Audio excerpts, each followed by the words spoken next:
Ruangan ini menjadi saksi bisu lahirnya sebuah konsep kebangsaan dan pemikiran sebuah pemuda yang diwujudkan oleh pemuda dan pemudi Indonesia. Di ruangan ini terdapat tokoh-tokoh penting seperti Rohani Fuad, Muhammad Amin, Suganda Puspita, Amir Sarifudin, Jogo Pangsari, Raja Sumpana, dan lagu Indonesia Raya bersama dinyanyikan di ruang ini oleh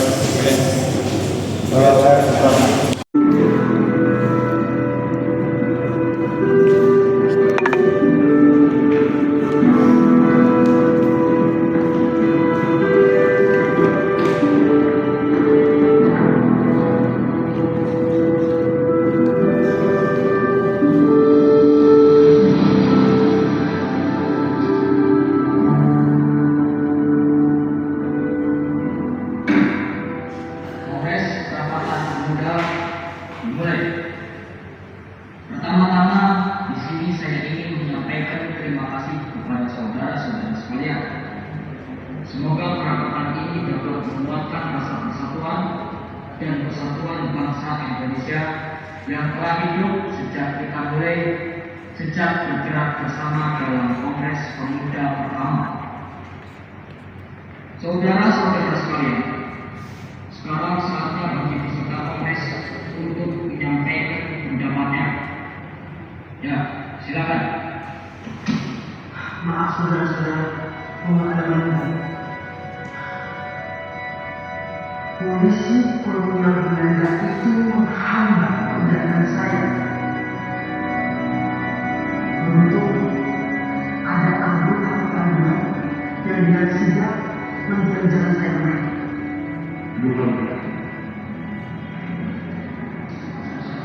Para peserta Kongres, tolong perhatiannya. Kita akan mendengarkan gagasan dari para peserta Kongres. Kami menyarankan Pak, bahwa Kongres juga harus menaruh perhatian pada pendidikan perempuan. Bagaimanapun, asrama perempuan untuk pendidikan juga perlu dibangun. Bung Subondo, alangkah baiknya jika kerapatan kita kali ini tidak hanya membahas persatuan, melainkan juga membahas kemerdekaan. Betul. Subondo, saya ingatkan agar tidak ada kata kemerdekaan di sini.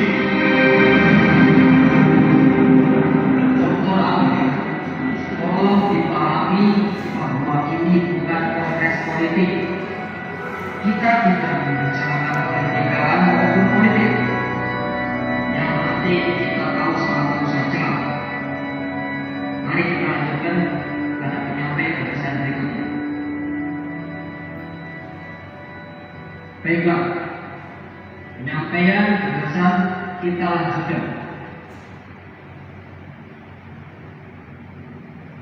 Kami bersimpati terhadap gerakan ini, tapi perlu diketahui bahwa kaum perempuan juga harus turut berkontribusi, tidak hanya lewat ucapan, tapi juga lewat perbuatan.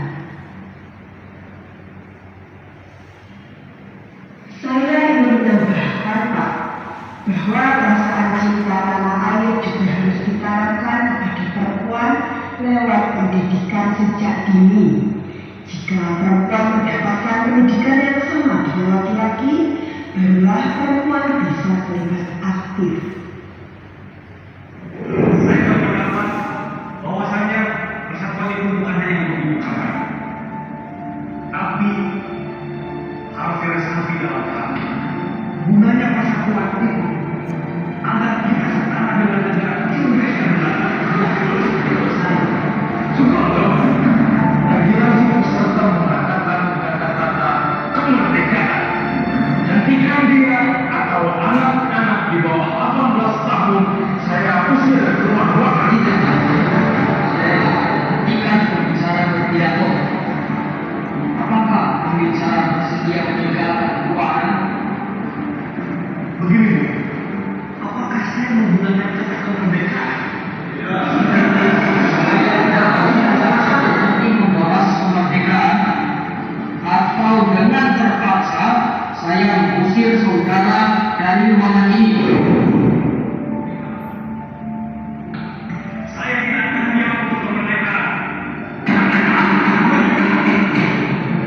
Saya tegaskan dalam ramalan ini untuk tidak membahas agenda politik apapun. Silakan menyampaikan penjelasan selanjutnya, Saudara Anak Permana. Tuan Ketua, saya ingin mengajukan protes. Mengapa saya ingin mengajukan protes? Karena saya dan semua orang lain bersama saya mendapatkan kesan tidak menyenangkan terhadap anggota kepolisian negara itu. Jika kita tidak memprotes, kita akan dianggap seperti anak kecil yang selalu melakukan apa yang mereka katakan. Kamu tidak boleh mengkritik polisi. Apakah benar? Saya tidak mengkritik polisi. Polisi meminta kepada kami agar tidak mengkritik mereka. Ini adalah monumen Persatuan Pemuda Indonesia tahun 1928 yang berisikan hasil Kongres Pemuda II. Ini adalah salah satu patung Prof. Dr. Bahdar Johan. Ia adalah Menteri Pendidikan dan Kebudayaan Indonesia pada Kabinet Natsir dan Kabinet Wilopo. Patung ini adalah Siti Suendari, seorang aktivis perempuan dan wartawati asal Indonesia. Ia lahir di Nganjuk, Jawa Timur pada 9 April 1906 sebagai anak bungsu dari 7 bersaudara dari pasangan Raden Soewaji dan Raden Ayu Suedarmi, serta merupakan adik dari Soetomo.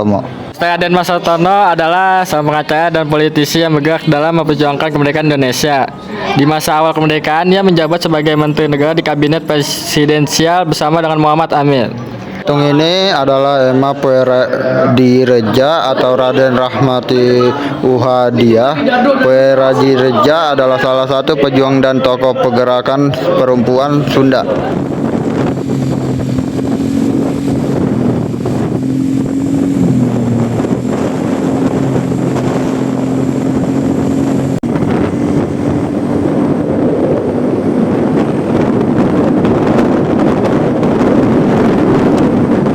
Halo guys, jadi kami sudah sampai di Kebangkitan Nasional.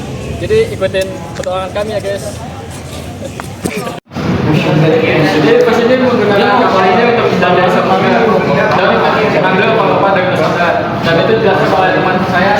Jadi itu aja kita. Ini ada rempah di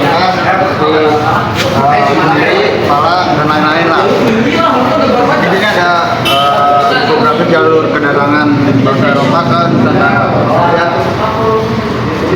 Ini juga ada rempah-rempah juga. Ya, itulah ya. Ya, ini adalah ruangan asrama Stovia, tempat tinggal bagi pelajar School Top of Landing Fund in Desken Arte.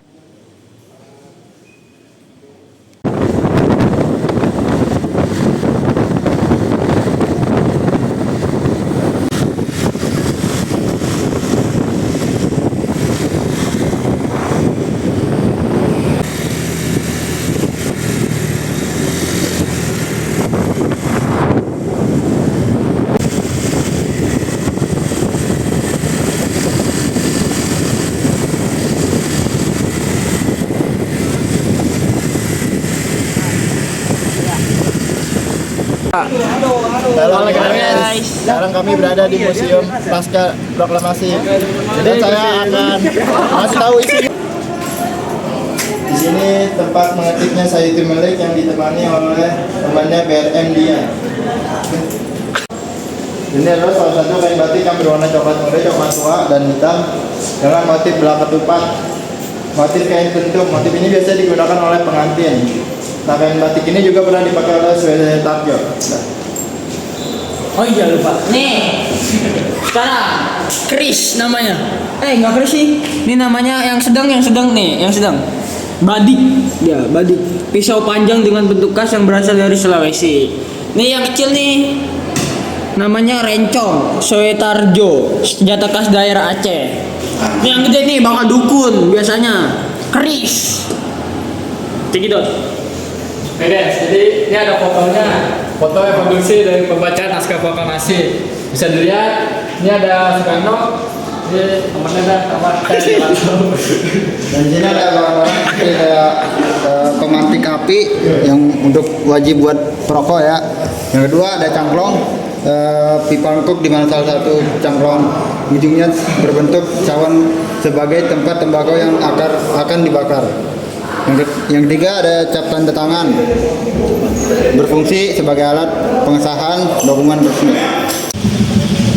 Oke guys, ini vlog sekian vlog kami ya guys. Ya.